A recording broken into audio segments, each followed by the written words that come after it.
When people think of Jesus, they often imagine dramatic miracles, powerful sermons, and fierce confrontations with the elite. But buried beneath the noise are quiet teachings, simple, boring, and easily overlooked. Yet these forgotten words may hold the key to peace, inner clarity, and a radically different way of living. In a world obsessed with excitement and spectacle, what if the most transformative message is the one we keep ignoring? Most people, when they hear the phrase, "do not resist an evil person," either skim over it or pretend Jesus didn't really mean what he said. It's one of the most uncomfortable teachings in the entire Sermon on the Mount, perhaps even in the whole New Testament. In Matthew 5:39, Jesus says, "But I tell you, do not resist an evil person. If someone slaps you on the right cheek, turn to them the other cheek also." At first glance, this feels wrong. Instinctively, we want to defend ourselves, stand up for our rights, protect our pride, and make sure no one walks all over us. That's what we've been taught since childhood, that strength means retaliation, that justice requires a response, that if someone hits you, you hit back harder. But Jesus, quietly and without fanfare, suggests the opposite. He invites us into a completely different kind of strength, one rooted in restraint, humility, and interior power. Notice that Jesus doesn't say, "Don't notice evil," or "Don't care about evil." He says, "Do not resist an evil person." It's not about ignoring wrong, it's about choosing how to respond to it. He's not calling for passivity or cowardice. He's not suggesting we let people abuse us endlessly. What he's doing is subverting the usual script. He's introducing a deeper, quieter revolution, one that doesn't rely on violence or revenge to prove its power. Turning the other cheek isn't about weakness, it's about presence. It's about staying centered when everything around you is chaotic. When someone tries to humiliate you, when they slap your cheek in public, hoping to provoke a reaction, and you don't give it to them, something powerful happens. You refuse to be controlled by their aggression. You rise above it. You become free. The world doesn't understand this kind of strength. It's too boring. It doesn't sell. It doesn't make headlines. We're drawn to tales of conquest, self-defense, and victory. But Jesus quietly suggests, what if the greatest victory is the one inside you, the moment you decide not to become what hurt you? Imagine what it does to your enemy when you don't fight back, when you don't match their rage with rage, when you don't let their hate create hate in you. You become a mirror, not of their violence, but of something higher, something divine, and that confuses them, because they expect you to react like everyone else. They expect you to break down, lash out, or seek revenge. But instead, you offer the other cheek.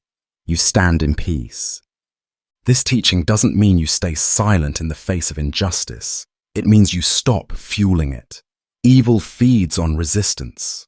It grows stronger when it has something to push against. But when it finds no enemy in you, when it finds a calm, immovable spirit, it begins to lose its grip. That's what Jesus knew. That's what he lived. Remember the cross? Jesus could have called down angels. He could have cursed those who tortured him. He could have resisted in the most spectacular way, but instead he forgave them. He absorbed the hatred and didn't return it, not because he was weak, but because he was unimaginably strong, because he was free. In a world obsessed with domination, this kind of response looks foolish. But maybe that's why we ignore it, because it demands something most of us don't want to give up: our ego, our pride, our desire to win. But what if true peace begins not when we conquer, but when we surrender the need to conquer? What if real transformation happens, not in great battles, but in quiet moments where we choose not to retaliate? This teaching of Jesus is not exciting. It's not glamorous. It won't fill stadiums or get applause. But it's precisely this kind of boring, overlooked wisdom that has the power to change the world, starting with you. And maybe that's why most of us ignore it. Not because we don't understand it, but because, deep down, we do. There's a moment in the teachings of Jesus that is so quiet, so subtle, it almost goes unnoticed. It slips past the thunderous miracles, the fiery debates, the dramatic parables. It's tucked away in the middle of a sentence, almost like a whisper. And yet, it may be one of the most radical ideas Jesus ever spoke. In Matthew 6:3, he says, "But when you give to the needy, do not let your left hand know what your right hand is doing." At first it sounds poetic, maybe even confusing. How can one hand not know what the other is doing? Aren't they both part of the same body? But that's the point. Jesus isn't talking about physical hands. He's talking about something deeper. He's talking about intention, about secrecy, about purity of motive. Today, almost everything is done for attention. We live in a world where good deeds are documented, shared, and praised. Charitable donations come with press releases. Acts of kindness are turned into content. And the line between doing good and being seen doing good gets blurrier every day. Even religion hasn't escaped this disease.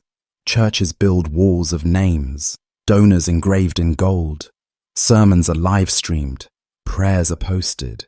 And we begin to forget that some of the most powerful acts are the ones no one ever sees.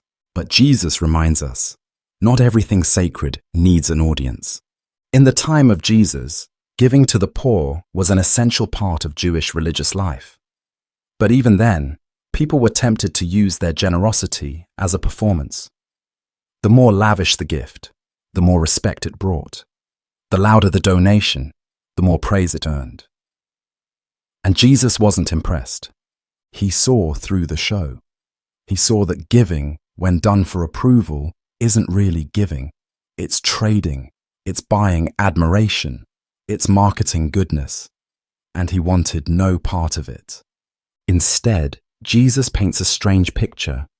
Your right hand drops a coin into someone's hand, and your left hand remains unaware. It's a way of saying, be so humble, so detached from your own image that even your inner self doesn't keep score. This is hard, because the ego loves credit. The ego loves being the hero. The ego wants to be seen as generous, noble, righteous. It wants to be the center of the story, even when doing something good. But Jesus teaches a spirituality that empties the ego, not feeds it. A religion that's boring to the world, but rich in heaven. He adds in the next verse, "Then your Father, who sees what is done in secret, will reward you." That's where the power is. In the secret place. In the quiet moment when no one is watching. No applause. No audience. Just you and God, and a heart that gives because it overflows. Not because it wants recognition. This is a hard teaching in a world that's addicted to visibility. Social media has made us think that if something isn't seen, it didn't happen. But Jesus turns that idea upside down. He says, if something is seen, that might be your only reward. But if it's hidden, if it's truly done in love, in silence, in anonymity, that is when it counts most. Imagine a world where people gave without needing to be thanked, helped without posting about it, served without expecting a return. That's the world Jesus envisioned, a world where the soul is more important than the spotlight. This kind of giving shapes you. It makes you different. It detaches you from needing to be special. It teaches you how to love without strings. And that kind of love is rare. It's quiet. It's boring to most people. But it is powerful beyond measure. It also breaks the cycle of performance. When you stop needing others to see your goodness, you begin to live more freely. You're not trying to impress anyone. You're not weighed down by comparison or competition. You give because you are full, not because you are empty and looking to be filled. And this goes beyond money. It applies to every small act of service, every silent prayer, every kind word whispered in the dark, every favor done with no mention, no reminder, no scoreboard. The left hand doesn't know, the right hand doesn't brag, and the heart is finally at peace. This is the kind of religion Jesus preached, one that lives in hidden places, one that grows in silence, one that doesn't need to shout. It's boring, yes, but maybe that's why it's sacred. Do not worry about tomorrow. It's easy to read that sentence and immediately dismiss it. How could Jesus possibly expect us not to worry? In a world that constantly bombards us with uncertainty about money, health, relationships, the future, worry feels not just natural, but necessary. It's how we plan, how we stay ahead, how we protect ourselves, or so we believe. But in Matthew 6:34, Jesus quietly offers a command that cuts straight through the noise.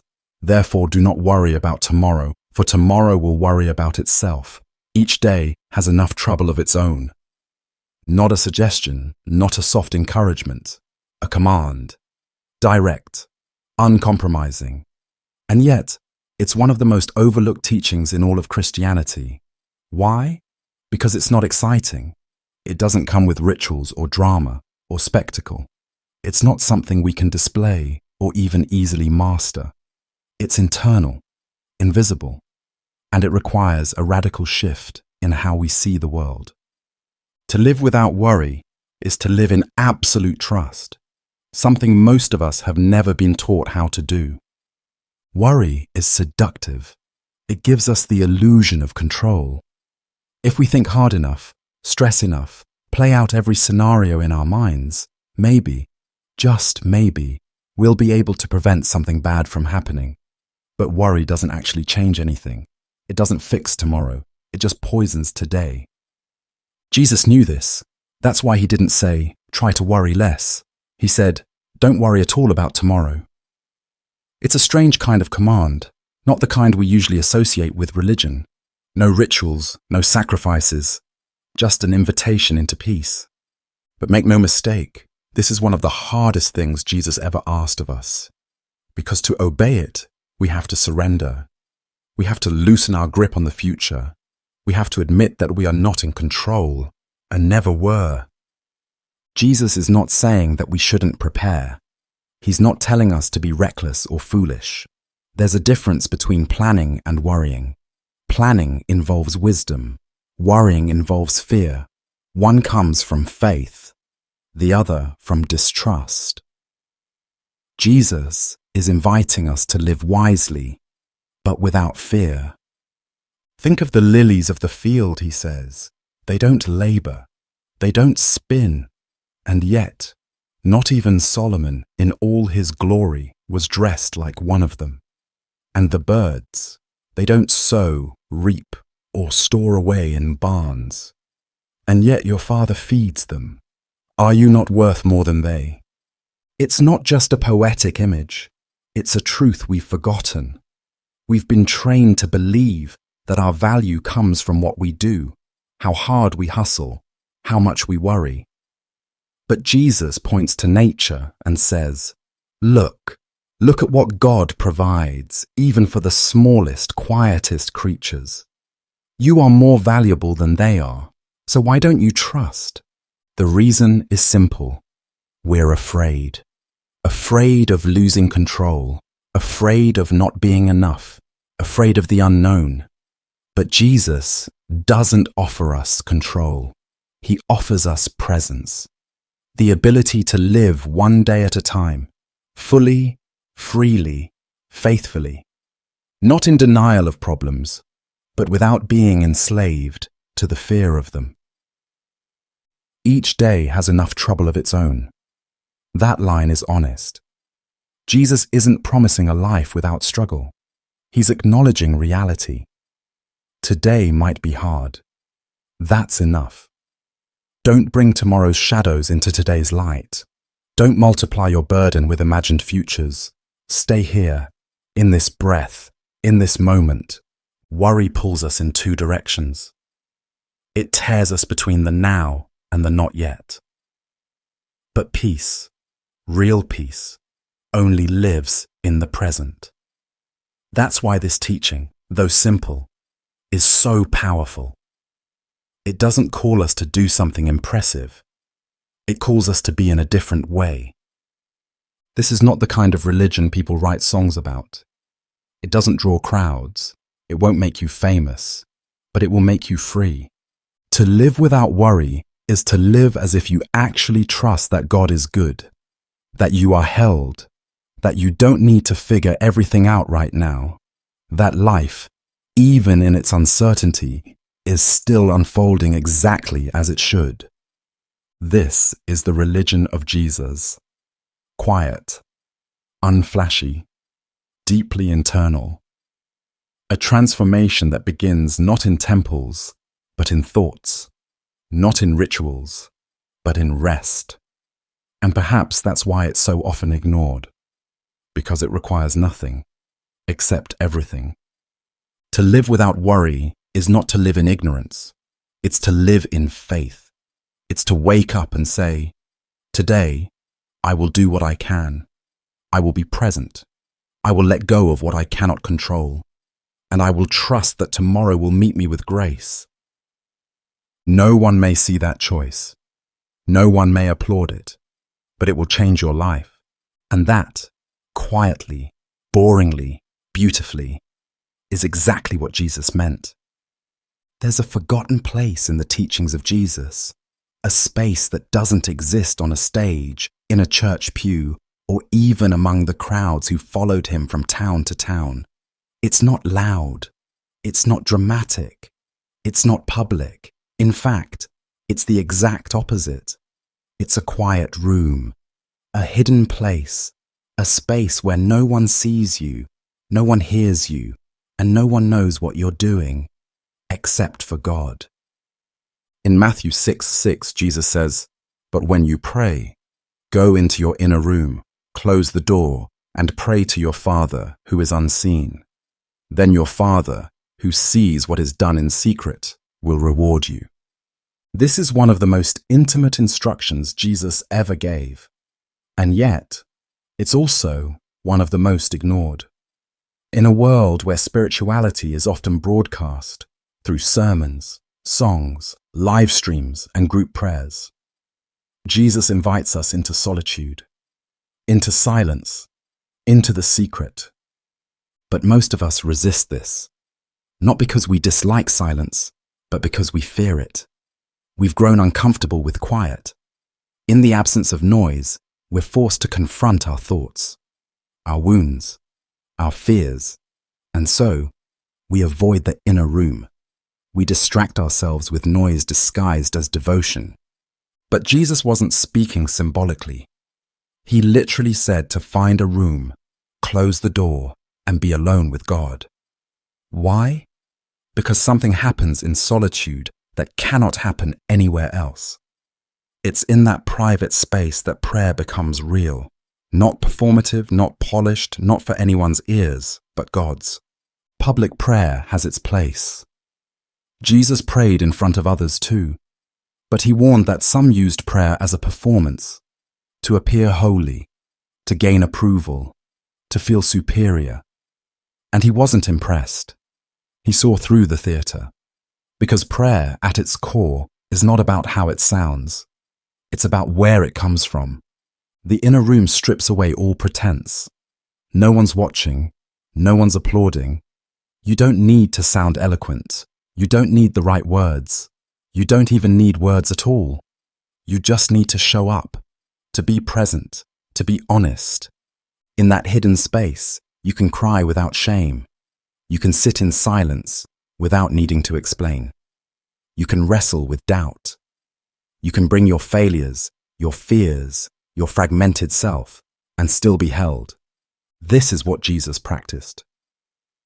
Over and over, we read that he withdrew to lonely places to pray. While the world demanded miracles and messages, he slipped away. Sometimes at dawn, sometimes late at night, not to escape responsibility, but to stay rooted in reality, to reconnect with the source, to be filled before pouring out again.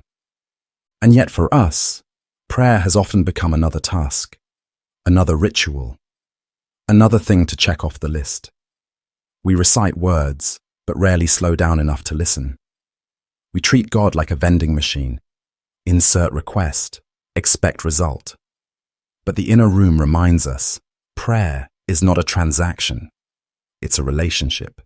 It's not about getting things from God. It's about being with God. And this doesn't always feel exciting. In fact, it can feel incredibly boring. You close the door. You sit in stillness. Nothing happens. No lightning bolt, no booming voice, just the sound of your breath, your thoughts drifting, your heart slowly softening.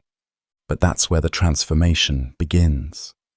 Not in the fireworks, but in the faithfulness, in showing up again and again, even when it feels dry, even when you don't feel God. Because in that space, you're not performing, you're not striving, you're simply being. And that's where God meets you, not in your eloquence, but in your emptiness. Jesus said that the Father sees what is done in secret. That means every quiet prayer, every whispered confession, every moment of stillness, every tear no one else saw. God sees it all. And he honors it, not with fame or fortune, but with something deeper. Peace, clarity, the gentle awareness that you are not alone. This kind of prayer won't impress others. It won't go viral, but it will change you. And it requires no special location. Your inner room could be a closet, a bedroom, a parked car, a walk in the woods. What matters is that it's yours, that it's a space you return to, not out of obligation, but out of longing. Not to escape the world, but to remember who you are in it. In a time when everything is shared, published, and praised, the invitation of Jesus stands as a quiet rebellion. Go into your inner room, close the door, be still, and know that I am God. It's not flashy. It's not complicated. And maybe that's why most people overlook it. But for those who enter that hidden space, who learn to live from it, it becomes the most sacred place in the world. Greatness, as we understand it, is loud. It's spotlighted. It's recognized, celebrated, envied. It wins awards, builds empires, accumulates followers. From the moment we're old enough to dream, we're taught that the goal is to rise, to be admired, to be known, to stand at the top. The entire world runs on the fuel of competition. Be the best, be first, be more than others. But in one of the most unsettling reversals of worldly logic, Jesus offers a radically different vision. He says, the last will be first, and the first will be last. He teaches that the greatest among us is not the one in power, but the one who serves. And in perhaps one of his most confrontational statements to human pride, he says, whoever wants to become great among you must be your servant. To modern ears, that sounds poetic at best, unrealistic at worst. But to Jesus, it wasn't a metaphor. It was the blueprint of the kingdom of God. Again and again, Jesus describes a world that is upside down, or rather, right side up. A world where the poor are blessed, the meek inherit the earth, and the ones nobody sees are the very ones God favors. This vision is so countercultural, so profoundly boring to a success-driven society that most people ignore it entirely. Even many religious people reinterpret it to mean something else, something safer, something that doesn't require them to actually become less. But Jesus meant what he said. He wasn't being poetic. He was pointing to a completely different definition of greatness. Consider how he lived. He had no home, no political power, no wealth. He washed the feet of his disciples, an act so low, so degrading, that even his own followers were shocked. In that moment, Jesus wasn't just teaching humility, he was embodying it. He was showing us that the path to transformation isn't through domination, but through surrender. We live in a time when people will do almost anything to be seen, to be validated, to be crowned the best. But Jesus invites us to step into the background, to give without recognition, to serve without praise, to live for something higher than ego. And it's hard, it's thankless, it's slow, it's invisible, and yet it is sacred. This doesn't mean we become doormats. It doesn't mean we abandon our gifts or silence our voices. It means we stop using those gifts to elevate ourselves over others. It means we stop seeing life as a race to the top and start seeing it as an opportunity to lift others up, to descend into love, to choose the lowest place, not out of insecurity, but out of strength. Because it takes strength to serve when no one's watching. It takes inner power to humble yourself, especially when you could assert dominance. The world sees servants as weak, but Jesus sees them as kings in disguise. He told a parable once about a banquet. And at this banquet, people scrambled to sit in the highest places, closest to the host. That was the custom. Your seat reflected your status. But Jesus said, when you're invited, take the lowest seat. And then perhaps the host will say, friend, move up higher. But if you claim the high seat for yourself, you may be asked to move down. It sounds like social advice, but it's much more than that. It's spiritual wisdom, because how we see ourselves in relation to others reveals everything about our inner life. There's something profound about choosing the last place. It's not self-hate, it's self-forgetfulness. It's the quiet confidence that doesn't need to prove itself, that doesn't need a spotlight to feel valuable, that knows who it is, even when the world overlooks it. And strangely enough, it's in this descent, into humility, into hiddenness, that we find joy. The kind of joy that can't be shaken by failure or inflated by applause. A joy rooted not in our performance, but in our presence, in our willingness to love, without needing to be loved back in the same way. That's the upside-down kingdom, a world where the last are first, not later, not metaphorically, but now in the eyes of heaven. Because in God's reality, what the world calls small is often the most powerful. What the world calls last is often the most beloved. But it's a quiet revolution. It doesn't come with fireworks. It's not sexy. It won't get you fame. In fact, it might lose you opportunities. People might look down on you. But in the stillness of your soul, something deeper begins to grow. A strength not based on status. A peace not dependent on success. So few choose this path. Not because they don't understand it, but because they do. Because it costs something we hold dear, our need to be important. But Jesus never promised ease. He promised truth. And the truth is, the last place is not empty. It is where the divine dwells. It is where love begins. It is where we are most like Him. And maybe, just maybe, that's the only place worth being. There's a line Jesus spoke that many people recognize, but few truly consider. It's one of those verses that sounds noble, even poetic, until you actually think about what it demands.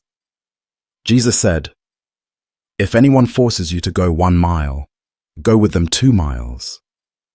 On the surface, it might seem like a quaint encouragement to be generous. But the context of these words reveals something far more radical and deeply uncomfortable. It wasn't just about helping out. It was about how you respond to oppression, to being used, to having your freedom taken from you. It was about what you do when someone has power over you and uses it to make you do something you don't want to do. In 1st century Judea, under Roman occupation, a Roman soldier had the legal right to force a Jewish person to carry their gear for 1 mile. It was humiliating, a reminder that the land was not theirs, that their autonomy was limited, that their dignity could be trampled at any moment. It was a rule meant to reinforce dominance, an act that said, "I own you for this distance."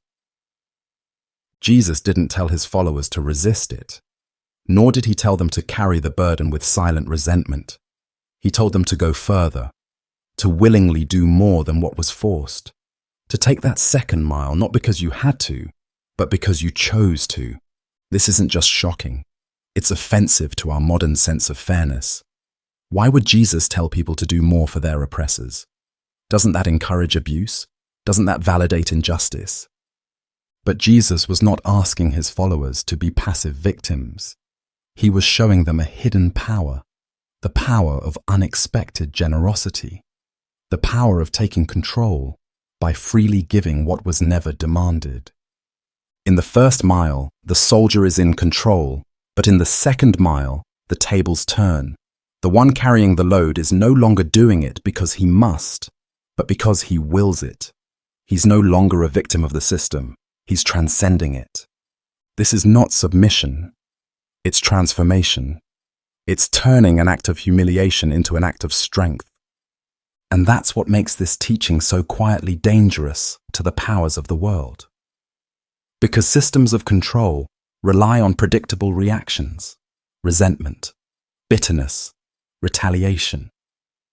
But Jesus throws in something unpredictable: love without reason, service without obligation, kindness without calculation. It's disarming, confusing, and deeply powerful. This teaching isn't about being nice. It's not about enabling others or pretending injustice doesn't exist. It's about shifting the dynamic. It's about refusing to let other people's actions dictate your spirit. It's about being free, so free in fact, that even when someone misuses their power, you remain grounded in your own. Imagine living like that. Imagine someone insults you, and instead of retaliating, you respond with calm. Imagine someone takes advantage of you, and instead of being consumed with vengeance, you find a way to act from love, not weakness, but inner strength. That's the 2nd mile, and hardly anyone walks it. Why? Because it doesn't feel good, it's not exciting, it won't give you a rush. The 1st mile is hard enough, carrying burdens you didn't ask for, putting up with unfair treatment.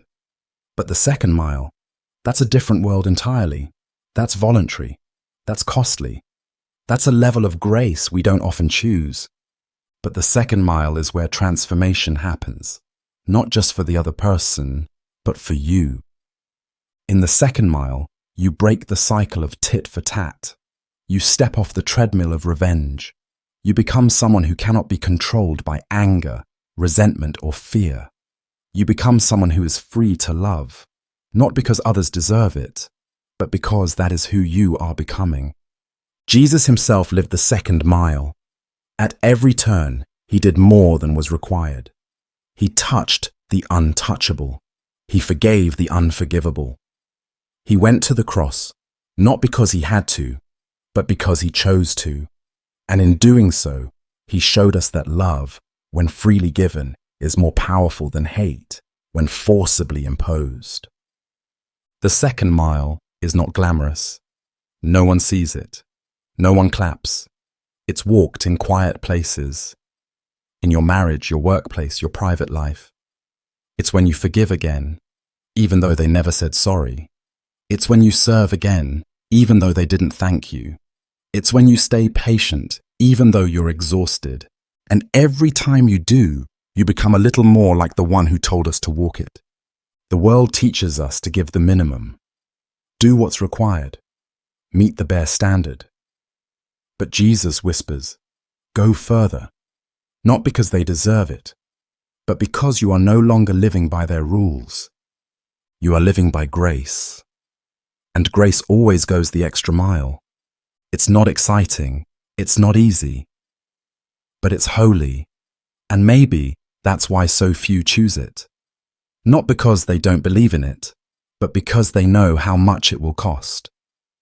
And yet, for those who do choose it, something incredible happens. They discover that the second mile is where joy begins. Not because the load gets lighter, but because their heart does. There is perhaps no command in all of Jesus' teachings that people resist more deeply, explain away more quickly, or ignore more casually than this one. Love your enemies. It's not just a suggestion. It's not spiritual poetry. It's a direct, clear instruction. And it's one of the most unnatural, counterintuitive things ever spoken. Because who wants to love their enemy? Who wants to love the person who lied about them? Who betrayed their trust? Who mocked them, hurt them, tried to destroy what they worked so hard to build? Everything in us wants justice, wants revenge, wants balance. We are wired to protect ourselves, to strike back, to make things fair. And yet, Jesus calmly says, you have heard that it was said, love your neighbor and hate your enemy. But I tell you, love your enemies and pray for those who persecute you. And he meant it. He didn't qualify it. He didn't say, love your enemies unless they've really hurt you. He didn't say, forgive only when they apologize. He didn't say, be kind but keep your distance emotionally. He said, love them, actively, willingly, prayerfully, genuinely. This is not a passive tolerance. This is not gritting your teeth while you pretend to be civil. This is radical love. The kind that costs you something. The kind that goes against your instincts. The kind that feels impossible unless you're rooted in something deeper than your own pain. And that's precisely the point. Jesus knew what this kind of love would require. He wasn't idealistic or naive. He lived it. He practiced it. On the cross, with nails through his hands and a crown of thorns on his head, as his enemies mocked him, beat him, stripped him, and prepared to leave him for dead, he prayed for them. Father, forgive them. They don't know what they're doing. He didn't just say it, he lived it. And now, he asks us to do the same. Most religion avoids this. It's too messy, too demanding. It's much easier to talk about love in abstract terms, to love humanity, to love in theory, to love people who are already kind, likable, or just like us. But that's not what Jesus asked. He said, if you love those who love you, what reward will you get? Even the tax collectors do that. In other words, if your love only extends to your circle, to your friends, to people who treat you well, then your love is not remarkable. It's ordinary. It's human. But the love Jesus talks about is divine. It transcends logic. It breaks the rules. It doesn't make sense. And that's exactly what makes it so powerful. But how do you do it? How do you love the person who abandoned you, who humiliated you, who hurt your family? You begin with prayer. That's why Jesus said, pray for those who persecute you. Not because they deserve it, but because you need it. Something happens when you pray for someone who's hurt you. It doesn't excuse them. It doesn't erase what they did, but it releases you from being chained to them by hate. Because hate is a chain. It ties you to your enemy. It keeps their voice alive in your head. It poisons your peace. And over time, it begins to transform you into the very thing you despise. That's the real tragedy. When we carry hate long enough, we become a mirror of the one who wounded us. But love breaks the cycle. Loving your enemy doesn't mean letting them back into your life. It doesn't mean pretending everything is fine. It means you stop wishing harm on them. You stop feeding the bitterness. You stop letting their evil have power over your heart. It means you recognize that they too are broken, that they too have wounds they probably never faced, that they too were once children who became something else. This doesn't make them innocent. It doesn't justify their actions, but it does humanize them, and that's where the miracle happens. Because when you begin to see your enemy not as a monster, but as a human being twisted by pain, confusion, pride, or fear, you begin to understand what Jesus understood. No one is beyond the reach of grace. But most people don't want this.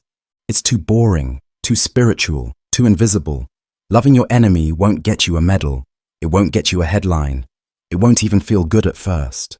It may take months, years. Every part of you will want to return to the old script. Defend, attack, punish, and yet the Spirit will whisper, love them anyway. And when you do, something begins to change. Not just in them, but in you. Your heart becomes softer. Your spirit becomes lighter. You stop walking around with the weight of resentment. You become free. This is the kind of love that Jesus taught. Not glamorous, not easy, but divine. It's a love that doesn't come from you. It comes through you. And the world needs this kind of love more than ever. Not the love that agrees with everyone. Not the love that tolerates everything, but the love that stands firm in truth and refuses to hate. The love that sees pain and still chooses compassion. The love that bleeds but still believes. It's the quiet path, the path no one applauds, but it's the path to becoming like Christ. Because if we can love our enemies, truly, honestly, even imperfectly, then we've stepped into the heart of the gospel itself. And in that moment, heaven touches earth. There is a list at the beginning of Jesus' Sermon on the Mount that most people have heard at some point, even if they don't know exactly where it's from. The Beatitudes.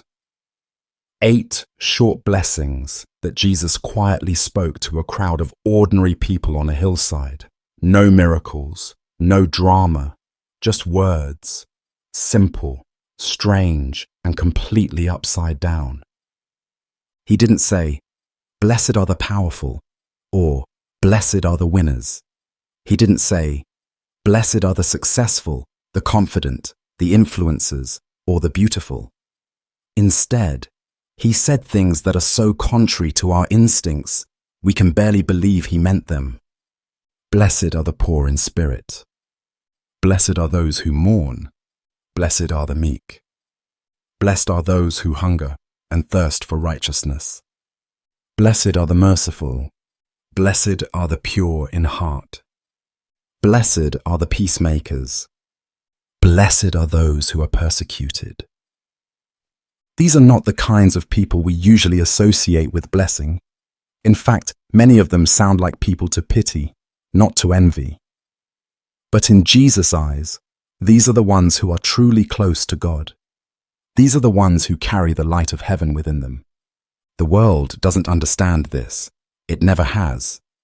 Because the world glorifies strength, dominance, charisma, and wealth. It rewards the loud, the aggressive, the self-promoting.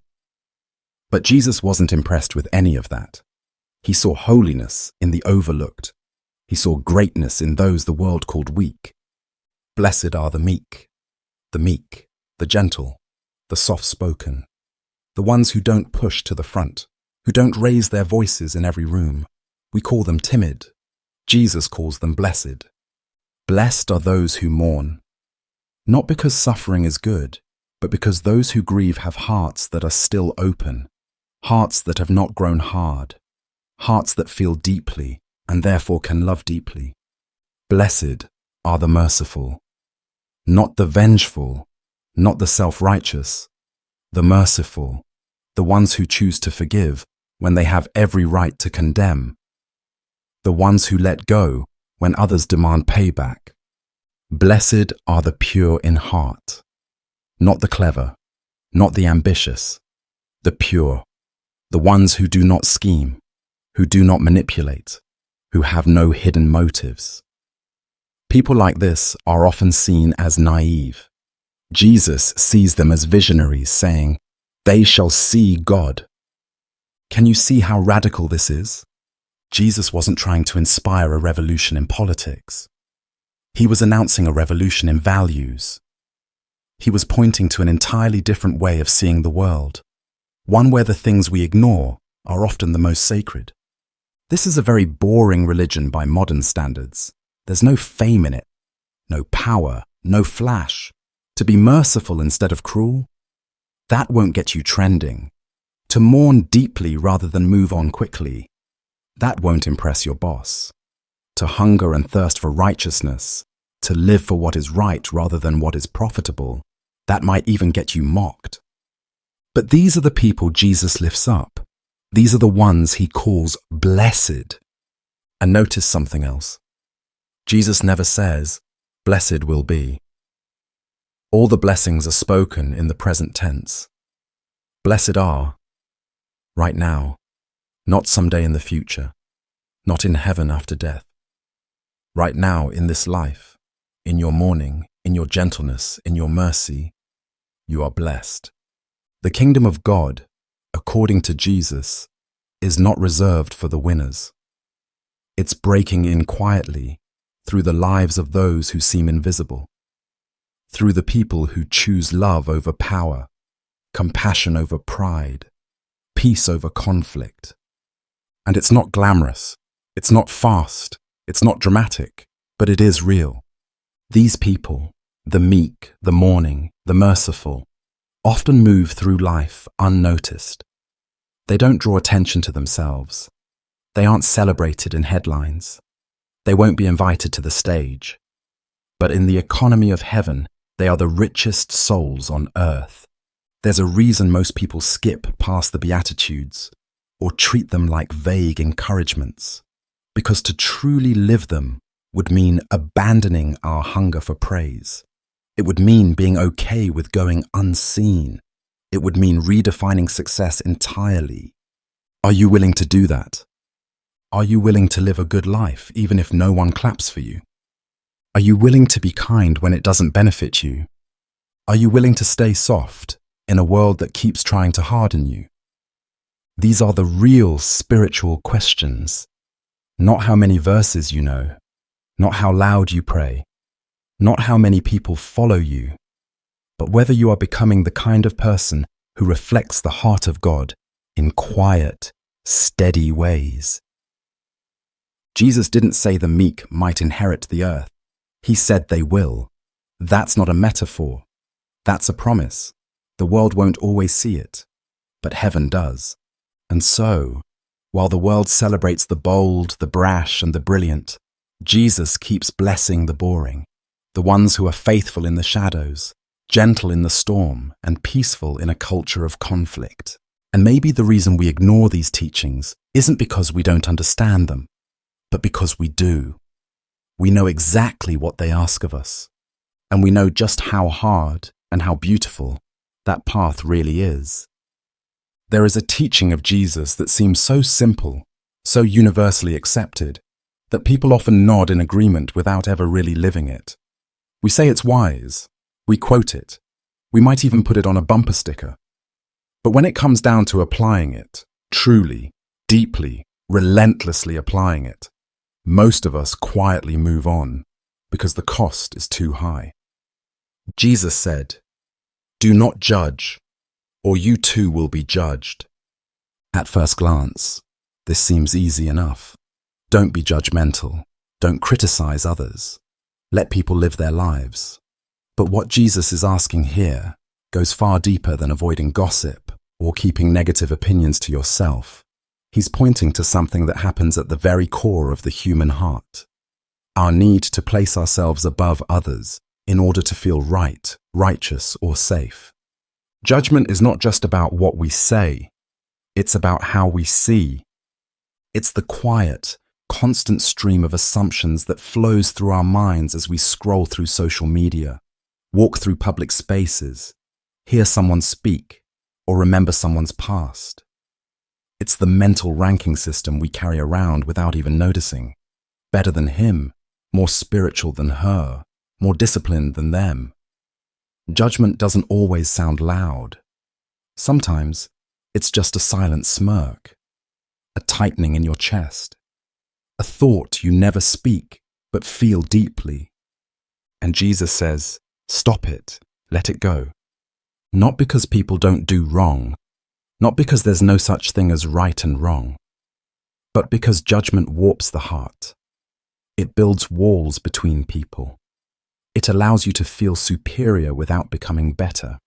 It gives you the illusion of morality while keeping you from mercy. Jesus follows his command with a powerful image. Why do you look at the speck of sawdust in your brother's eye and pay no attention to the plank in your own eye? It's almost comedic, exaggerated to make a point. You're walking around with a huge wooden beam sticking out of your face, yet somehow you've convinced yourself you're in the right position to help someone else with their tiny flaw. And that's exactly what judgment does.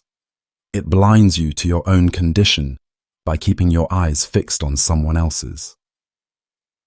Jesus doesn't say, don't care about others. He says, first look at yourself. First, examine your own soul. First, recognize the beam. Deal with your own ego, your own wounds, your own hypocrisy. Because only then can you see clearly. Only then can you truly help someone else. Not from a place of superiority, but from compassion. This kind of self-awareness is rare. It's boring. It won't win you arguments. It won't make you feel morally superior. In fact, it's humbling, painfully humbling.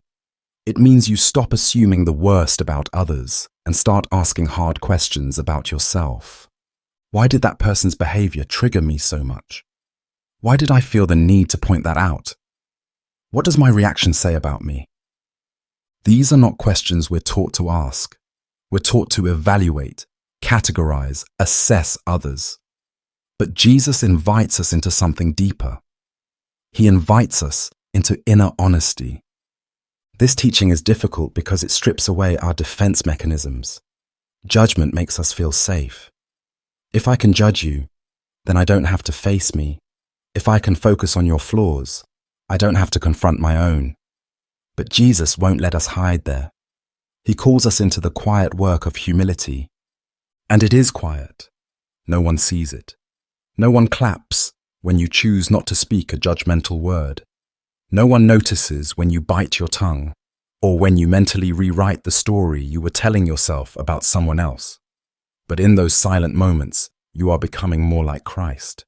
Because Jesus, who had every right to judge, didn't. He ate with sinners. He welcomed the outcasts. He saw people's sins and still loved them.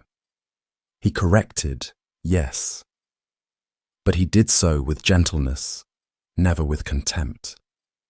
Even the woman caught in adultery, surrounded by men with stones in their hands, heard not a lecture, but mercy. Neither do I condemn you. Go now and leave your life of sin. That's the balance. Truth with love. Clarity with compassion. Not blind acceptance, but radical humility.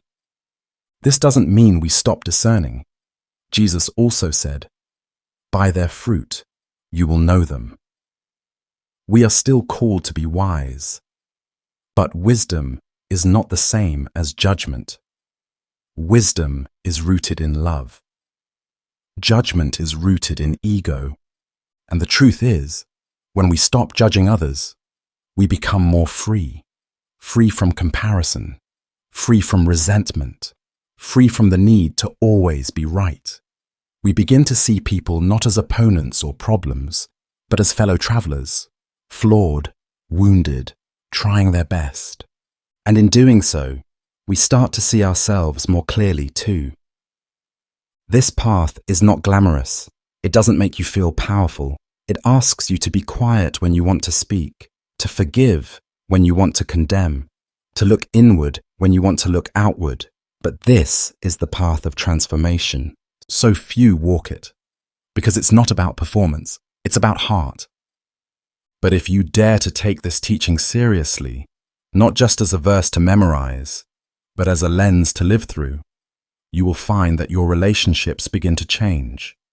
Your inner life begins to soften. Your anger becomes slower, your compassion deeper, your peace more steady. And that's when you know you're beginning to see the world not through the eyes of judgment, but through the eyes of Jesus. There's a path Jesus spoke of that very few people talk about anymore. Not because it's irrelevant, but because it's uncomfortable. It doesn't fit the popular narrative of easy spirituality or convenient belief. It's not about prosperity, blessing, or divine shortcuts to happiness. Instead, it's about something far more honest and far more demanding. Jesus said, "Enter through the narrow gate, for wide is the gate, and broad is the road that leads to destruction, and many enter through it. But small is the gate, and narrow the road that leads to life, and only a few find it." The image is stark. There are two roads. One is wide, open, easy to walk. It doesn't ask much of you. You don't have to think.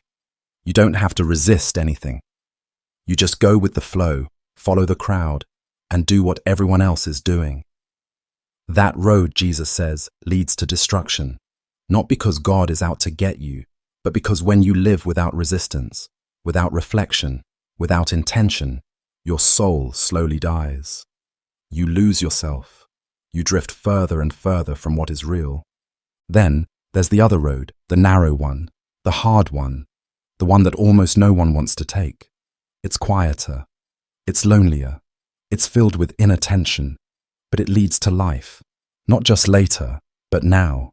A deeper kind of life, a richer, quieter, more awake existence. And that's the path Jesus invites us to walk. But notice something.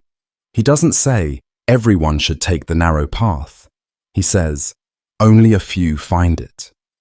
Not because it's hidden, not because it's exclusive, but because most people simply don't want it. The narrow path requires discipline, reflection, stillness, forgiveness, restraint, mercy, faith in things you can't see. It requires you to say no to things that everyone else says yes to resist the pressure to conform, to walk slowly when the world demands speed, to stay faithful when others walk away, to choose love when it costs you something. It is not the road of popularity. It's not flashy or impressive.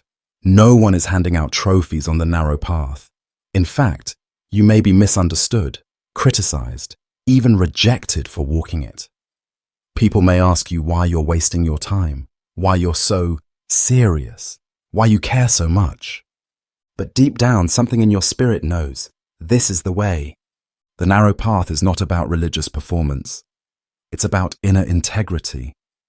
It's about living in such a way that your soul remains whole, even when the world tries to split it apart. It's about waking up each day and choosing what is right, not what is easy. Choosing patience over rage, truth over comfort, humility over ego. And you won't always get it right. No one does. But that's the beauty of the narrow path. It's not for the perfect. It's for the willing. The ones who keep showing up. The ones who stumble and fall, but don't quit. The ones who choose to stay soft in a world that tries to make them hard. This is why the narrow path is so rarely talked about. Because it can't be marketed. It can't be packaged into 5 easy steps. It doesn't promise fast results. It's slow, subtle, unseen, but it's real. You can feel it when you're on it. There's a kind of quiet clarity that begins to grow inside you. You start to see through the illusions of the world. You become less reactive, less driven by fear, less obsessed with proving yourself. You find peace in simple things. You start to want different things, not more money or fame, but more time, more truth, more God. And sometimes that peace will feel like loneliness, because the narrow path will often require you to walk away from the crowd, from the noise, from the systems of power and popularity that everyone else is chasing. It may even require you to be misunderstood by the people you love. But that is the price of the path, and it's worth it. Because what you gain in return is something the wide road can never offer: a clean heart, a clear mind, a soul at rest. Jesus never pretended this would be easy. In fact, he warned that it wouldn't be. He told his followers to count the cost, to take up their cross daily, to lose their life in order to find it. This is not convenient religion. This is transformation. And most people are not looking for that. Most people want comfort, certainty, a God who makes life easier. But Jesus offers something deeper, a God who walks with you through the narrowest places, shaping you from the inside out. That's why the path is hard, because it's about becoming new. And that's also why so many avoid it. Because deep down, we know that to walk this road means giving up control, letting go of our illusions, facing our shadows, becoming people who live not by impulse, but by intention. People who forgive when they'd rather hold on, who pray when no one is listening, who love even when it hurts. That's the narrow path. It's the path Jesus walked first. And he invites us, not with force, not with fear, but with a whisper. Come and follow me. And in the end, that's all that matters.